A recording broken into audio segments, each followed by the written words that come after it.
और एक अंबेडकर बाद की जो लड़ाई चल रही है, उस लड़ाई को देखते हुए आज इस कार्यक्रम को, उस विषय को लेकर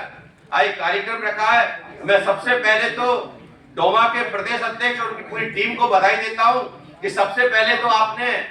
ये हमेशा ये देखा जाता था कि डोमा एक दलित और आदिवासियों का संगठन है, लेकिन हमें बड़ी खुशी की बात है कि जो भाईचारा, जो फुले और बाबा साहब और कबीर ने जो जोड़ने का काम किया था, वो आज डोमा ने करके दिखाया। मैं तहे दिल से स्वागत अभिनंदन करता हूं। दोस्तों, मैं विषय पर ही बात करूंगा और 2 मिनट में बात खत्म करूंगा, क्योंकि जो देश के अंदर जो दिखाई दे रहा है, और मैं खासकर अपने पिछड़े भाइयों के लिए कहना चाहता हूं कि जिस प्रकार से इस देश के अंदर मुस्लिम भाइयों को टारगेट करके उनके अधिकार खत्म किए गए, उनके साथ लगातार एट्रोसिटियां खत्म की जा रही है, उनके साथ की जा रही है। जिस प्रकार हमारे एससी भाई है, आदिवासी भाई है, उनके अधिकारों को खत्म किया जा रहा है। तुम्हारे साथ तो कुछ था नहीं, लेकिन तुम्हारा भी इस देश से जो इतिहास है वो भी खत्म किया जा रहा है। लेकिन ये पिछड़ों को समझने की आवश्यकता है,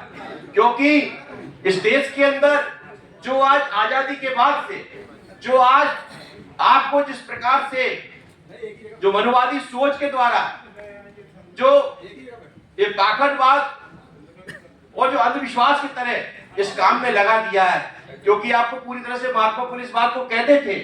कि मानसिक गुलामी जब तक रहेगी तब तक आदमी जानवर जैसा रहेगा, और वो आज की तारीख में पिछड़ों के अंदर हो चुका है कि जिस प्रकार से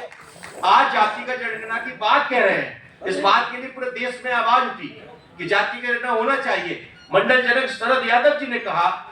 छगन भुजबल जी ने कहा, मानव सुखलाल कुशवाहा जी ने कहा, और आज पूरे देश के अंदर जिस प्रकार से सामाजिक न्याय के नेता राहुल गांधी, अखिलेश यादव, तेजस्वी यादव, स्टालिन, तमाम सारे हमारे सामाजिक न्याय के नेता है, उस बात को कह रहे हैं ये आपकी ताकत है, उसके कारण हमारे नेता बोल रहे थे।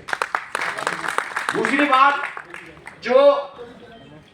सर ने, हमारे प्रदेश अध्यक्ष साहब ने कहा कि ग्वालियर का एक मामला था। ग्वालियर का मामला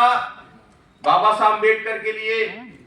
जब चीफ जस्टिस साहब प्रथम बार ग्वालियर आए थे, तो हमारे द्वारा हमारे राष्ट्रीय प्रवक्ता विश्वित रतोनिया साहब भी आए हुए एडवोकेट हैं, हम दोनों लोग हमने देखा कि सुप्रीम कोर्ट के अंदर बाबा साहब अम्बेडकर की मूर्ति लगी है, और जिन लोगों ने लगवाई थी मध्य सुप्रीम कोर्ट के अंदर वरुण ठाकुर और प्रतीक कुमार जो महाराष्ट्र के थे, उन लोगों ने अगुवाई किया था। जिस प्रकार से हमने ग्वालियर में किया था, उसी प्रकार से उन्होंने किया था। प्रतीक कुमार अमेरिका गए थे, अमेरिका में देखा उन्होंने कि वहां के संविधान निर्माता की स्टेचू हर कोर्ट के अंदर लगी है। तब यहाँ जब आके इंडिया आए तो उन्होंने बताया कि चीफ जस्टिस साहब से, चंद्रचूड़ साहब थे, उन्होंने कहा कि साहब बड़ा दुर्भाग्य है कि यहाँ पे राजेंद्र प्रसाद जी की मूर्ति लगी है सुप्रीम कोर्ट के अंदर, गांधी जी की प्रतिमा लगी है, इस भारत का जो संविधान निर्माता है उनकी मूर्ति नहीं लगी है। ये दुर्भाग्य, ये हमारे वर्ग के लिए दुर्भाग्य, क्योंकि हम उनको आइकॉन मानते हैं, हमारे मसीहा है, उन्होंने हमको अधिकार दिया है पिछड़ों ने। और सबसे बड़ी खुशी की बात है, जिस प्रकार से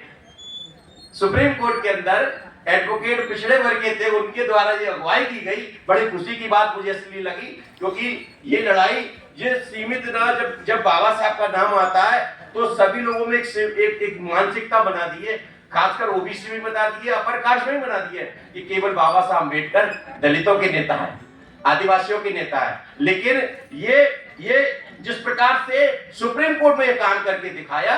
तो उनके द्वारा ये कहा गया कि साहब अगर आपके पास इस पैसे को हम पिछड़े वर्ग के लोग लगा के इस पैसे से निर्माण कराना चाहते हैं, बाबा साहब की मूर्ति लगाना चाहते हैं, तो उन्होंने जस्टिस चंद्रचूड़ साहब ने कहा कि नहीं, मेरे पे 800 करोड़ रुपए का फंड है, मैं इसका भव्य निर्माण कराऊंगा। और इसको देखते हुए जिस प्रकार से काम किया था, वही काम को हमको भी प्रेरणा उन्हीं से आई, और अपने हाई कोर्ट के अंदर माननीय चीफ जस्टिस साहब कैद साहब के द्वारा हमने आवेदन दिया गया, ज्ञापन दिया, सभी लोगों साइन करा के उसी काम को देखा। लेकिन एक चीज समझ में आया, ये मूर्ति तक सेकंड पार्ट है, लेकिन इस मूर्ति ने इस समाज को, इस ग्वालियर, इस भारत में एक चीज दिखा दी, जिस प्रकार से जातिगत जनगणना से लोगों के बीच में जो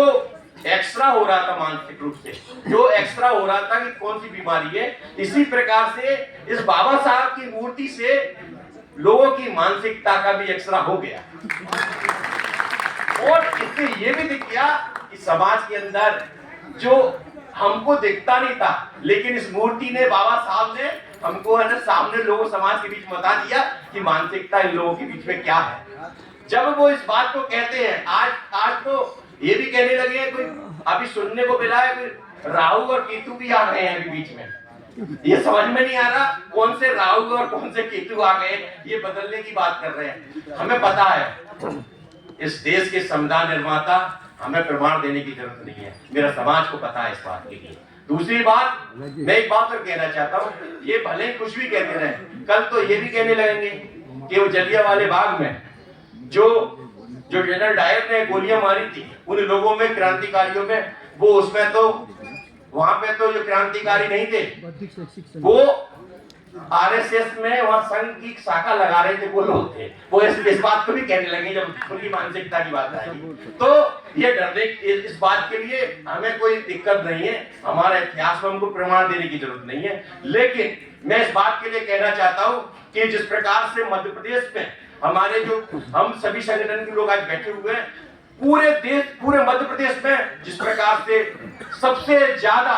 दयनीय स्थिति बनी हुई है, तो पिछड़े वर्ग की बनी हुई है। हमारे वर्ग के छात्रों के साथ जो 13% होल्ड है, वो आज दिनांक तक 25 साल मध्य प्रदेश के मुख्यमंत्री ओबीसी होने के